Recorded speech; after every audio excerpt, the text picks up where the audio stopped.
G'day YouTube, my name's Lance and welcome to Bundy Bear Shed. Well, we've had a busy week. It's Monday morning. It's taken me till Monday morning to actually get back into the shed. We had our granddaughter turned 2 yesterday, so on Saturday we had a big birthday party in Poppy's front yard. And yeah, we had water slides and all sorts of things in here. And so that took up most of the day. By the time I went in, opened the shop up and worked Saturday morning, while everyone else got the party ready, then come home and had a party and took some film and yeah, just what poppies do. But I had a ball. Yeah, the kids had fun. There was kids in the front yard everywhere, little water slides and cake and fairy bread and all the stuff that grandkids love. So it looks like Airy had a lovely birthday, and yesterday morning I had to hop up and have a bit of a clean up, but that's all good. You can't have the fun without the work, can you? And yesterday, I'm a member of the Rum City Vintage Machinery Club, and Bundaberg, making the famous Bundaberg rum, a lot of things are called Rum City, and so I'm a member of the Rum City Vintage Machinery Club, and yesterday we had a Christmas break-up, or a Christmas party at one of the member Kev's places, and it was great fun. Having a barbie and walk around all his old gear, and oh, he got a lot of field marshal tractors and in various states of repair, and Challenger crawlers, and oh, just what old machinery fellas like to have around the place. Quite a paddock full of it, but he also has a Fairmont motor quad, and it's a little 2-stroke Fairmont. Looks to be water cooled, and being a 2-stroke, when you head one way, then when you need to head the other way, you shut the engine down, you change the timing, just flick it across apparently, and start it in the opposite direction, and away you go just as fast backwards. And it was a great thing. Kevy's put about 400 metres of track in his at his home, and so yeah, we're like kids with a new toy, up and back and up and back and up and back, and then up and back a couple more times.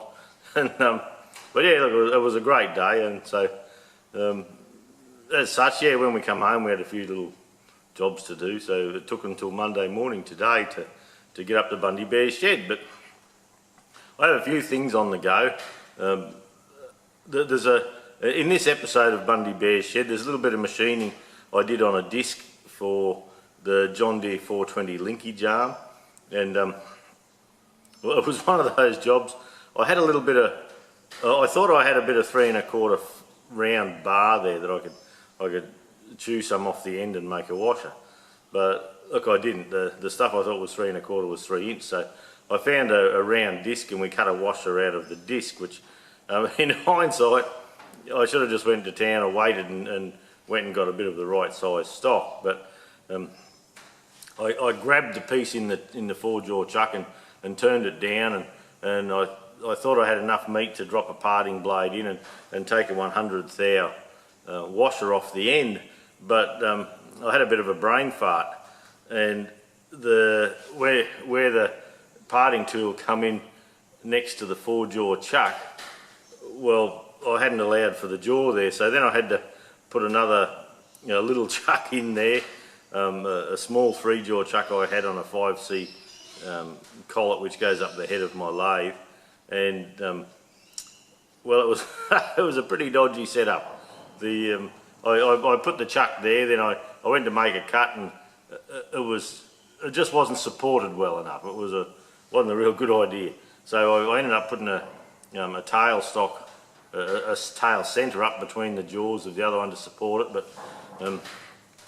I didn't film a lot of that bit. At the end there, I was too busy trying to get the bloody thing to work.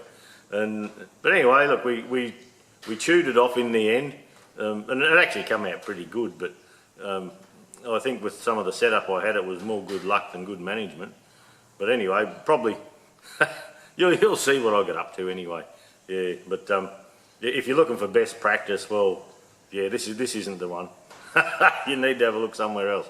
But anyway, that's how things go in the shed sometimes. Yeah, you get a bit impatient and you think, well, bugger it, I'll just do it this way, then I can have the job finished. But then you look back on it and you think, God, I could have done that in half the time if I just had a bit more patience. But anyway, that's how it goes. But if you look at my bench here, well, there's stuff everywhere there. There's this here, that's an injection pump. If you look down the list on my channel, there's a clip on how to reseal an injection pump, and it's a job we do from time to time. And this one here, I'm almost through it. This metering valve was stuck, and that's why it wasn't pumping. But this is Ross that works for us at the counter. He's when his father bought a cane farm many years ago, this tractor was on the farm, and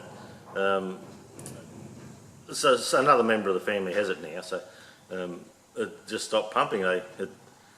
They used it. They went and parked it up, come to use it again, and no fuel coming out. And what's happened is it's had a little bit of water in it over time, and the metering valve had stuck, and there's a little bit of rust on the bottom of it.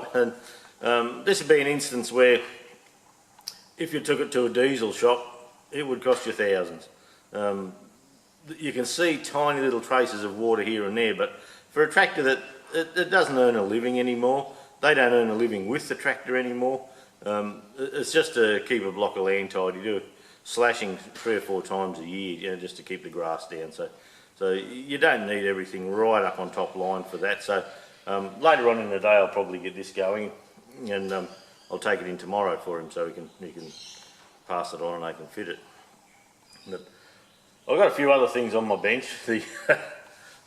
I've big jobs on today. I've got a new broom for the shop. Yep. You think, oh, that's an inside broom. Well, it is an inside broom, and I usually buy them without a handle. And these inside brooms, they're nice soft bristles for round machinery, and you can get in and out. But the handles they put on them, if you buy the one with the handle, they're a piece of a tin tube with a little bit of plastic coating on the outside. And to tell you the truth, I'm not sure if you could put a thinner piece of tube on one, but yeah, boy, it's thin, that stuff. So I must be a bit heavy-handed, and I break broom handles like you wouldn't believe. So I bought this one the other day, and what I do is actually I go and buy a nice wooden handle then and put in the broom. And I've got one around here somewhere. I went for a walk around to have a look, and it must be filed. Yeah, it's in a safe place. So I'll see if I can stumble across that safe place as the day goes on. But usually I put a nice solid wooden broom handle on it. They last me for years then, but when you just buy the El Cheapo brand with the steel handle, well, yeah, I'm just a bit heavy-handed on them. I seem to bend them in half, no trouble at all. So anyway, we'll be looking for a handle today. If you see it in one of my clips, give us a yell, eh? Because I can't remember where I put it. But there's one here. But anyway, another thing we did through the week was bought a new test light. No big deal, I suppose, but my old one, I had a Snap-on one, and Snap-on make great test lights. And the cord on the Snap-on one, even though they have a lovely flexible cord like this one does, this is a Lyle brand one. Even though they have a lovely flexible cord on them, a couple of years ago in our workshop, the one in town, we got rolled in the Bundaberg flood, and the water come in through the place 1.9 metres, and it wrecked a lot of stuff for us. But anyway, we cranked up and away we went again, and I don't know whatever was in that flood water, but it was just the most corrosive crap. To the extent that the insulation on the test light, at the time it looked okay, but about 3 to 6 months down the track, it all just cracked and it's all just falling off. So this is a Lyle brand one. I think here's the card. I just filed over there, but it's a computer safe one, which all my utes now, they've all got electric everything on them. And not just the electric windows, they've got traction control, ABS, bloody airbags by the dozen, and all these sorts of things. So this is a sensor safe one. So it takes very little amps to light it up. But another feature it has is when you the colour of the LED in here actually tells you your polarity. If you put it one way, you get a green light, and if you put it the other way, you get a red light. So you know if you have power going one way or another, which most machinery or most new things with alternators are negative earth. But when you muck around with old tractors like I do, most old pommy stuff or most things with a generator had positive earth. If it was a Lucas electric system with a generator, it was positive earth. So I just thought that'd be handy just to pop him on and just to tell which way the current was going, you know, whether you were negative earth, positive earth. But it's not hard to tell anyway. But yeah, if you're going to have a new toy, you may as well have a good new toy, hey? So anyway, that's a purchase. And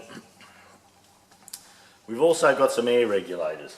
Now, with doing the 420 John Deere up, what we're finding is I've got two air compressors up the back, and the sanders take that much air, and the little die grinders take that much air, even though they're 20 cubic foot a minute compressors. I need both of them running to keep enough air up. So because it's summer, in our humidity here, what I'm having trouble with is water coming into the lines, and I have a bit of painting to do to paint the John Deere, so water on the lines is something that you don't want. And when I paint, I actually have a separate air hose that I use just for painting, and it doesn't get used for the day-to-day stuff and filled with water or moisture or anything like that. It's just a hose that I keep for spray painting only, and I keep it neat and tidy, and the ends blocked and things like that. But we are having trouble in the shop with the water in the line. And look, there's not a lot. It's just when you're sanding, you'll notice you'll be sanding along, and you'll hear the sander change pitch a little bit. Next thing, out of the exhaust of the sander, you'll see a little bit of dusty moisture come. And it's caused by humid air coming in through your compressor. It gets sucked in, heated up, then as it heads out the lines, it cools down and it condensates on the side of the line. So what we've done, we've bought a few of these. They're only cheap Chinese ones, but they come with the fittings and everything. And on each outlet, I have 3 outlets around the shed. On each outlet, we'll put an air dryer. It's a pressure regulator as well. You can turn the handle and increase or decrease the pressure to a point. And our normal system here runs about 110, 120 pounds per square inch air pressure. And when we're painting in that, you know, we drop it down to 50, 45, 50, 60 in there, just depending on what we're doing at the time. So each outlet will get one of these. Also, when I blow the lathe clean, I often, when I clean up the machines, I'll brush the bulk off, but then there's all those little bits and pieces that you can't get, so I try and blow them dry, and I'll blow them out, and the last thing you want is to spray a little bit of moisture on your lathe, and that's what's happening too. And so once I've blown it all dry though, I do wipe it with a rag and put a bit of inox or WD, or I've even tried a mix of engine oil and kerosene. And some of the older machines that have a little bit of a stain up the back and that, the kerosene seems to cut it, and the engine oil seems to leave a nice coating on. So it's a bit of a cocktail, but it does seem to work.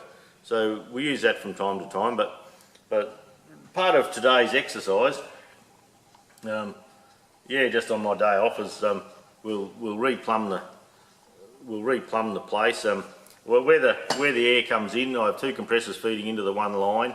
And then it goes up the wall to a T-piece, and it goes around the shed, around 2 sides of the shed. I don't have it right around, but where the 2 lines come in and it goes up, I've also got it dropping down about ½ a metre, or say 2 foot down, and I have a ball valve there. So from time to time, as the moist air comes in to the system and goes up, hopefully it condensates a bit and drops down there, and I can often crack that tap and get a little bit of air out of it, or a little bit of water out of the air system as well.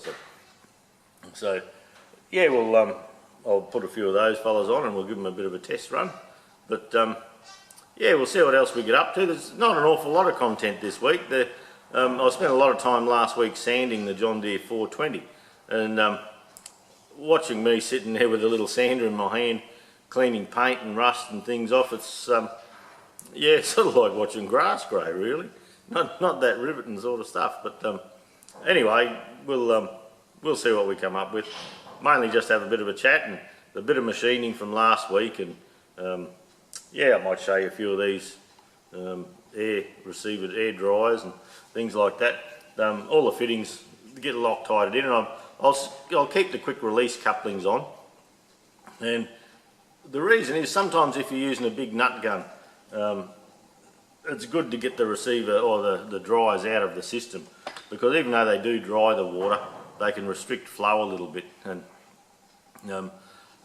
for that particular purpose, around the shed, we actually have, instead of proper steel air lines, we've used black high pressure poly pipe. And in Australia you can buy a Filmac, I think it is, poly pipe, and it's a high pressure pipe, and it's used for mains water pressure in town, but I've used it for airlines for some time, and the blue stripe down it tells it that it's thick wall, high pressure pipe, and it handles it easily. But instead of having little lines around the shed, we have 1 inch air lines, and the 1 inch is plumbed right to the quick release coupling on the wall. So having good air right at that receptacle is a good thing. And then if you can use the shortest hose possible to get to your nut gun, you really get some power out of it. But anyway, we'll have a fiddle with that for the day, and I'll finish Ross's pump, but not an awful lot of filming, but anyway, we'll try and put something in there for you. Well, I almost forgot to tell you. Another thing I got up to through the week is I bought one of these fellas. And look, I've seen them on the other channels, and with machining, and yeah, you introduce a little bit of coolant there, and there's a Venturi set up in here, and you adjust the air pressure, and that gives us a fine mist of coolant and air for when we're milling. And it seems like a good idea, so I jumped on the old eBay and bought a couple of them in from China. I think it was $18. So I just wanted to give it a try, just to see how they went. They seem to work good. Whether these are the quality, well, they just won't be the quality of the Nogas and things like that. But look, I just thought they'd be worth a try. I thought it'd be interesting to use one. You have a look at the other fellows when they're using them, and there's just a mist of coolant and air goes across to keep the tooling clean, and instead of flood cooling. And I do have flood coolant on the milling machine. I don't have coolant on the lathe at all.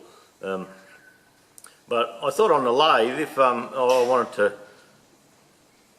just put a bit of coolant on something, this would be an ideal little thing. I could just make a bracket, set it up, and without flood cooling the whole cutting setup, this would be okay. So we're going to give it a try and see. Yeah, we'll have to set up a little bottle and decide what we put through it, and whether it's just a cutting oil or just a bit of water with soluble oil in it or something like that. We'll just have to make up our mind and see. But yeah, something I'd seen on other channels that I thought it'd be worth a go. There's a nice little stone filter in here, so I imagine it'll work. I don't think they'll be selling them if they're complete duds, but it's on the cheap end, which I don't know, I just thought I'd have a play and just see. So yeah, I'll probably have to make a bracket up and set them up as such, but not having flood coolant, and I find on the milling machine flood cooling things is okay, but geez, it makes a mess sometimes.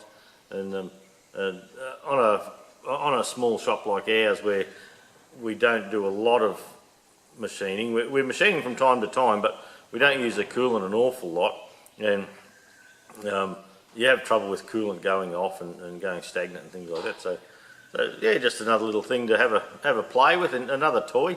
we'll set her up, and yeah, probably won't get that done this week, but later on when we have a milling job, we'll set it up and have a bit of a play and give an opinion on it. But from what I can see on Tom Lipton's and other sites, other machining YouTube channels, they seem to work okay. So whether the cheap knockoff works as good or not, well, time will tell, I suppose. But yeah, it won't break the bank if it doesn't work very well, but worth a try. I ended up getting a coal chisel down in through here and smacked it up here, and that was enough to jar this arm off. And we have the washer out, which is a pretty wide looking thing.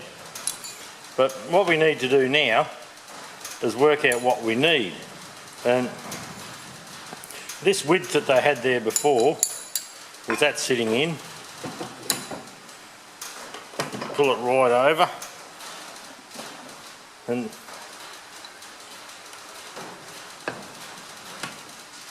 we could have just gone a little bit wider than this fella. So if we try and just take a bit of load on the washer, I've got drops here today. Everyone I seem to touch, I seem to drop. But anyway, I suppose it's not so bad. Once it gets to the floor, that's as far as it can go.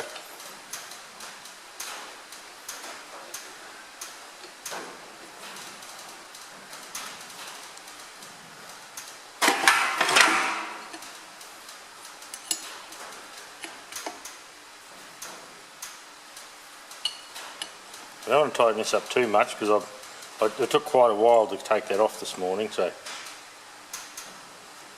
I'll just grab a feeler gauge.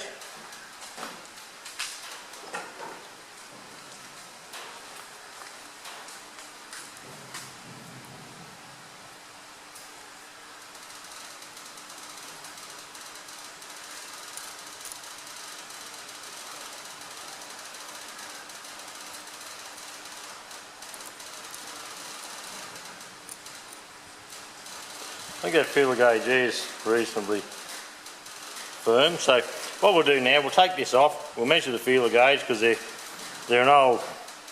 just an old set I've had in my toolbox for ages, and they've got to the stage where they're flat out being read. So we'll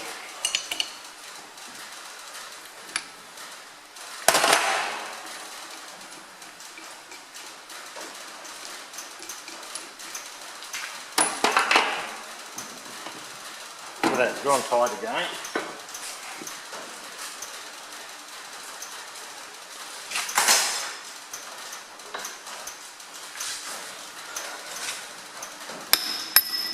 There we go. Coal chisel and a bit of a knockometer.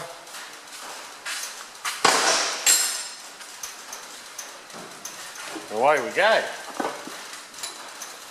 So what the idea will be is to measure this shaft here, make a washer up that's close to that shaft, and the width will be the width of this plus the width of the feeler gauge, and the outside diameter would need to be this circle here because it holds this one on that other spline there, and all it is holding a bit of pressure there. This shaft and the one over the back of the side of the same one, this one doesn't go the full width. So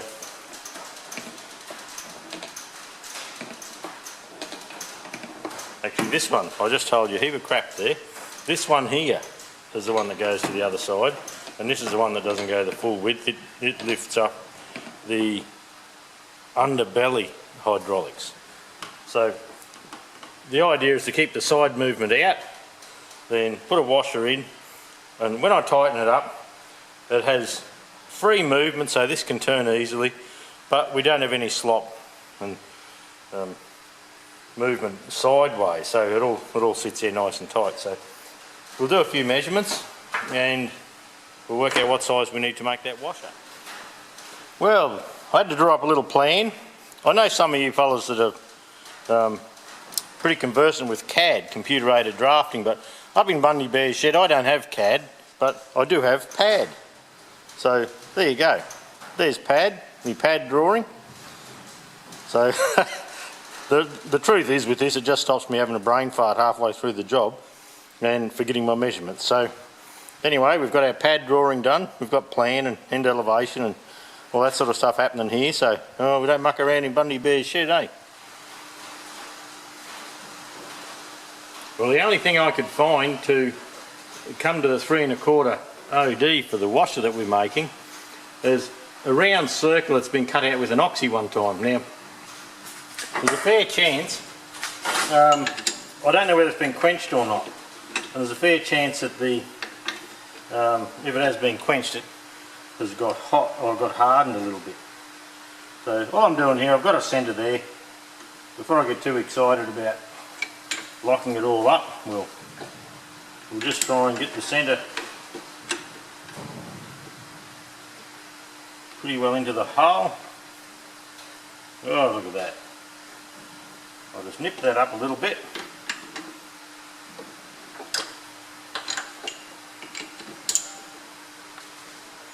Not overly tight though at this stage. We'll take this out of the way. Bring this back now. That's a little roller I made. Goes onto the tool post just for lining things up. Just a little ball bearing. And for this sort of thing, we bring him down somewhere around centre height.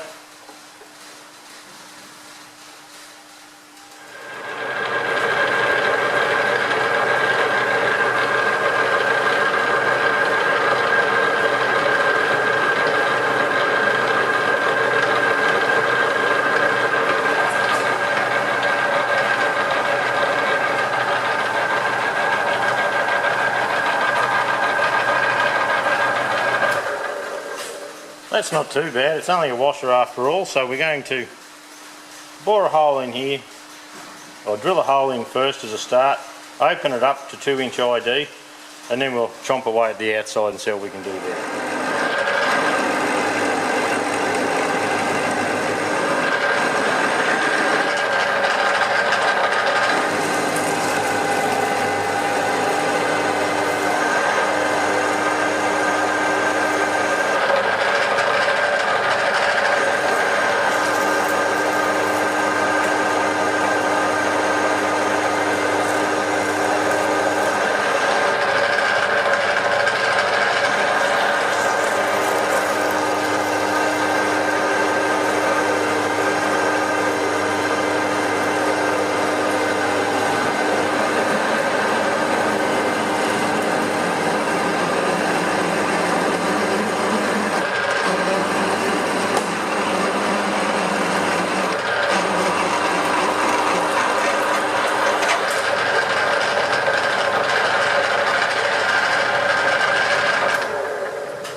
Lovely.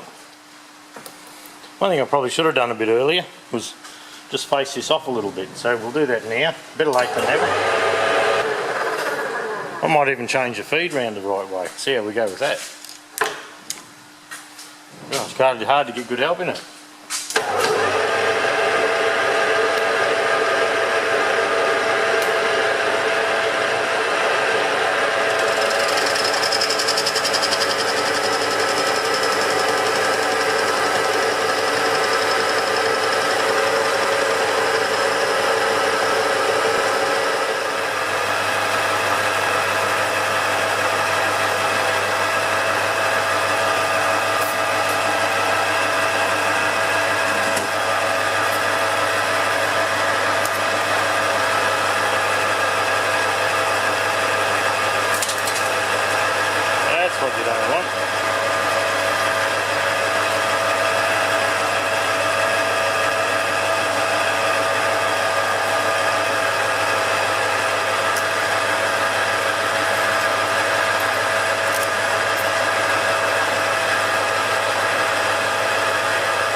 that's looking pretty good. Good enough for a washer anyway.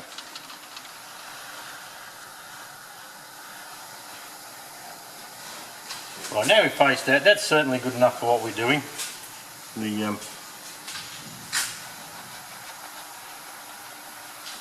We need to bring a boring bar up, but I thought beforehand it's quite a rough piece here, so while we've got it in this position, I might drop a bit of the outside edge here down to 3.25 and just go steady on there. I'll come up and touch off on the jaw there, just so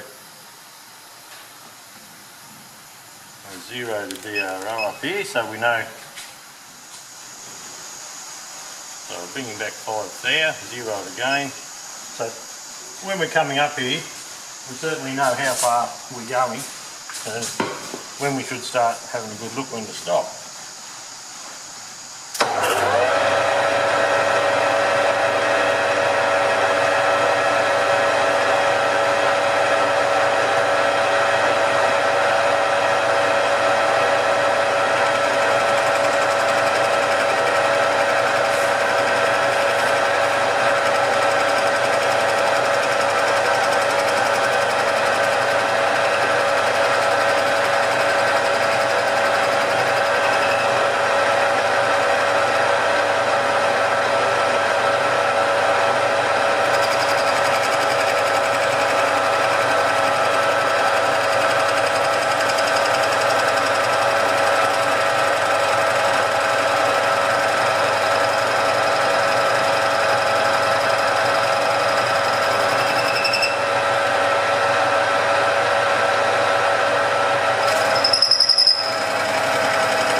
Finish is coming up okay, and we're sitting at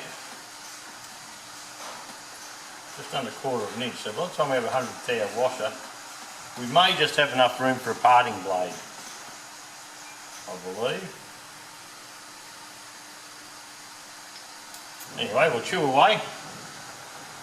We still have quite a bit in there, but to get to 3 1/4 you can see there's a lot of meat to come yet, so I'll turn the camera off. We'll do a bit of running in there. You don't need to see all of that, surely. And yeah, we'll come back. Actually, where this hole is here, where they actually oxy cut this circle out, it looks like that was a starting hole that someone drilled. So anyway, we have to go way past that to get down to 3.25. So I'll cut away and I'll be back in quite a way to go. And I was just thinking, with this piece at the back here, if I machine this right down to 3 1/4 straight up, well, that leaves us a large section of washer here with not much support, and we're looking at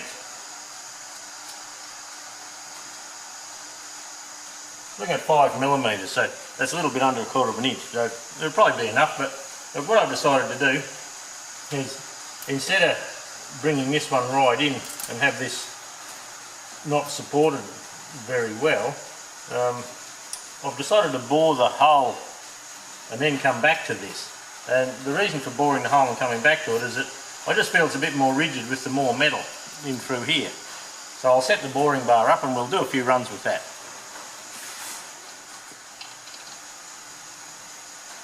Now we'll start off gently with the small boring bar. I'll get him over here a little bit further, and that way you might see what's going on. But look, we'll have to go steady. It's only a small boring bar, and once we open it up, we'll get our big Bertha in here and give her a bit of a run.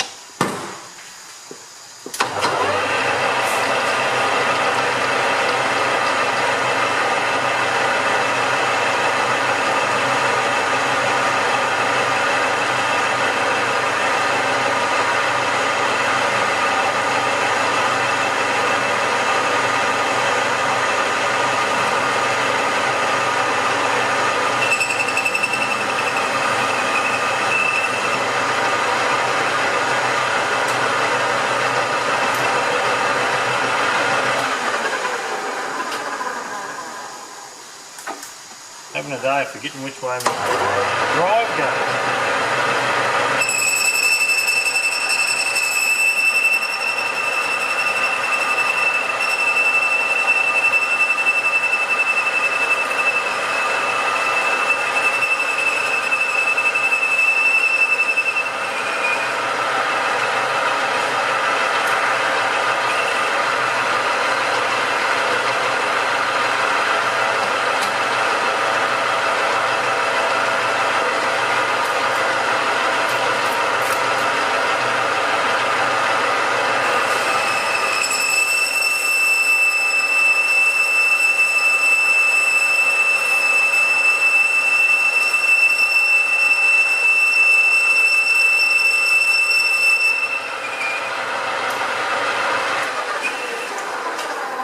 We're getting a bit of squawk there, a bit of chatter, but it's just because of the light tool I'm feeding a bit, and it's just getting a bit of a chatter up.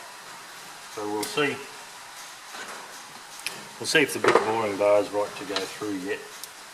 I think it will be.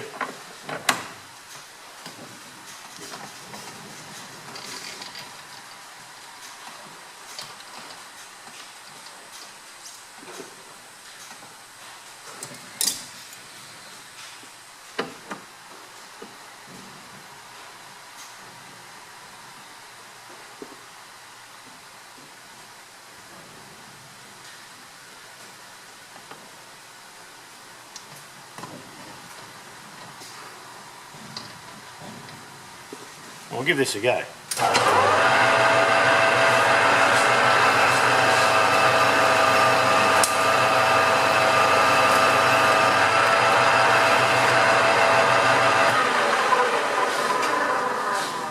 That's just lovely.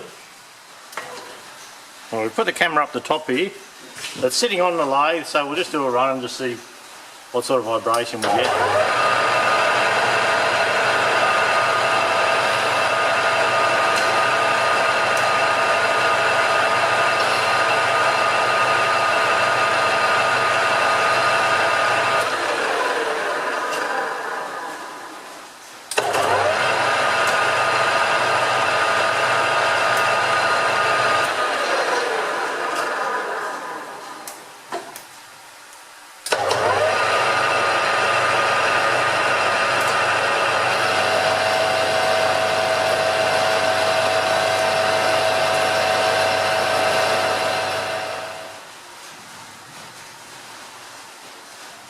And 5/8.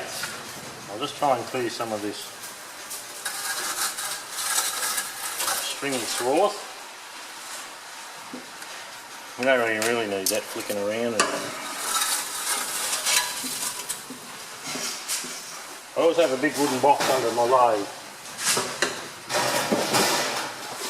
so as we go we can pick up some of the bits and pieces. Oh, that looks good enough.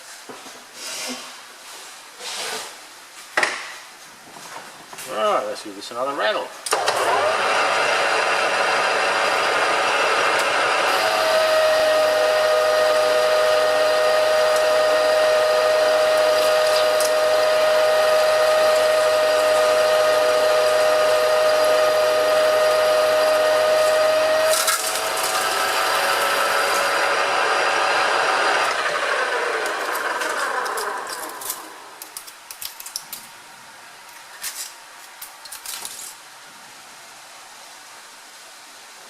Two and 3/4.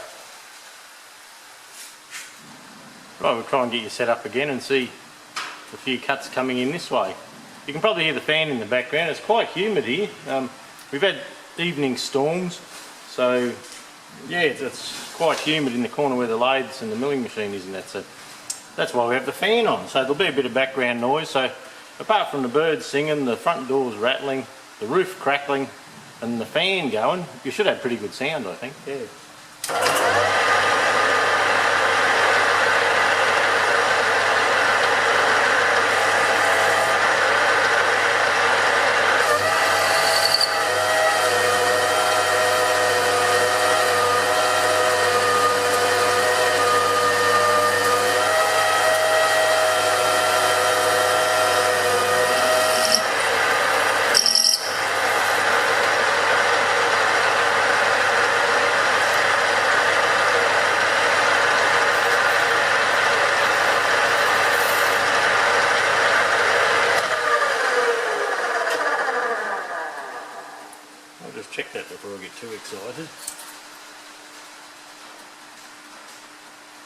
Yep, a little bit to go.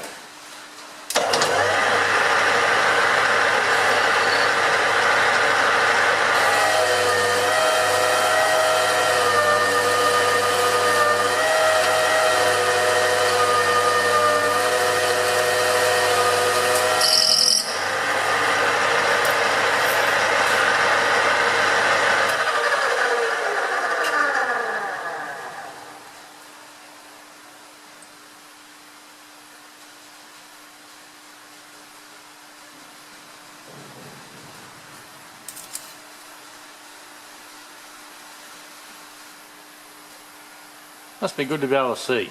You don't realise how dicky your eyesight is until you can't do things.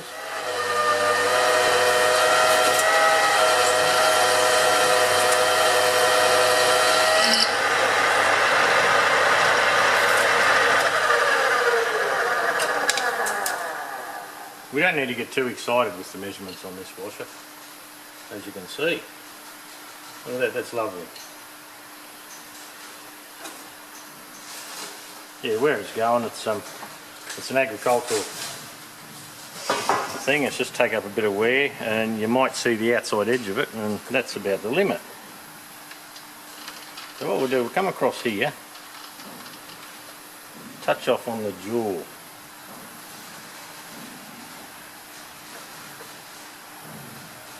Zero the DRO. Come back a few there.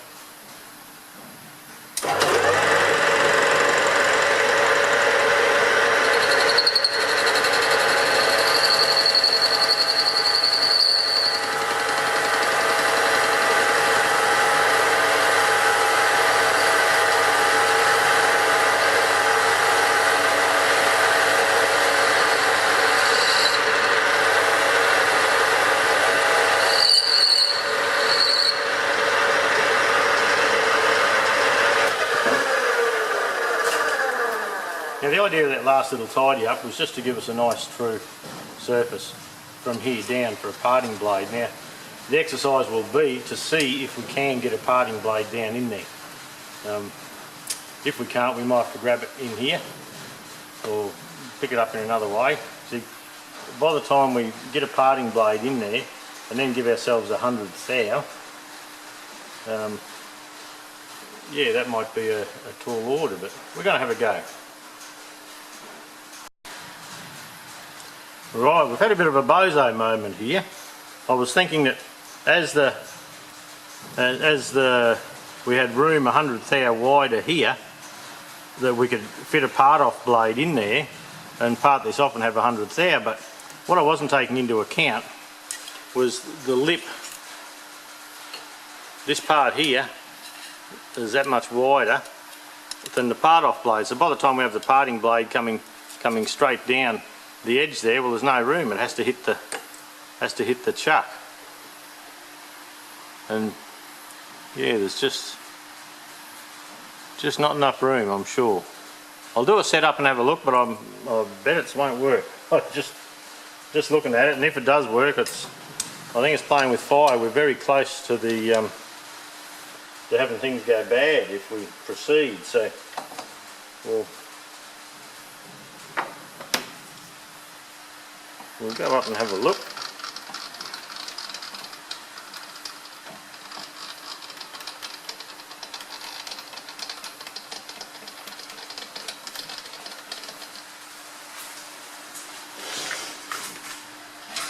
So first up, we just loosen this fella off.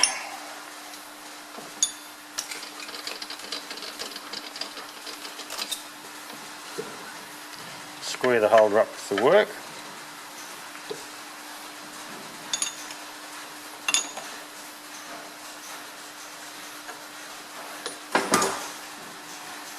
Bring him back out.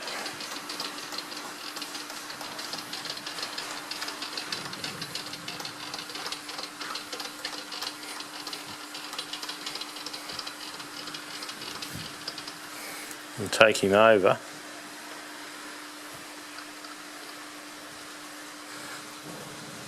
Give him a few thou clearance. and there's not much room there at all. Right, this is the brainwave I've had. I've got a little 3-inch 5C collet chuck.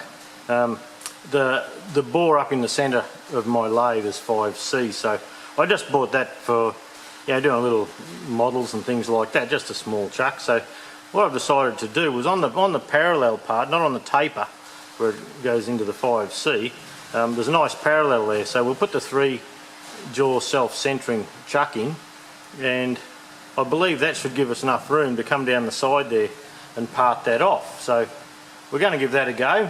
I'll get it all dialed in true and set up, and we'll try and make a bit of a chip and see what happens.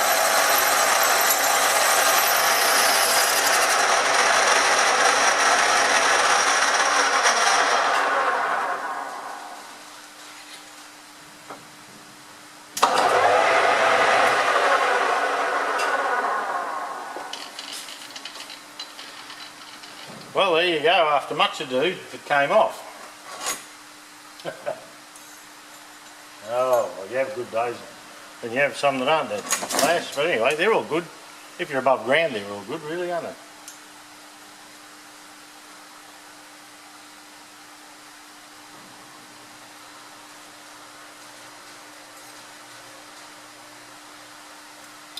$101,000.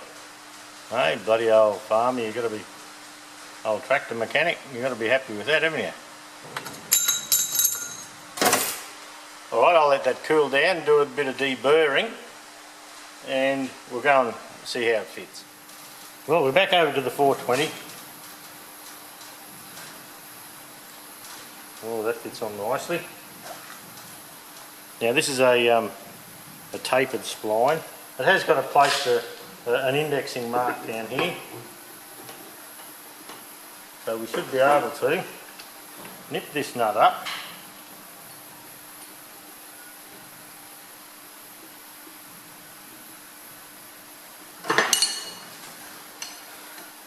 And there should be very little movement.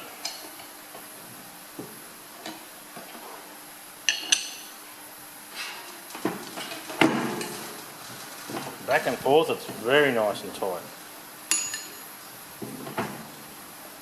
There's a little bit of movement for that shaft, so they're separated.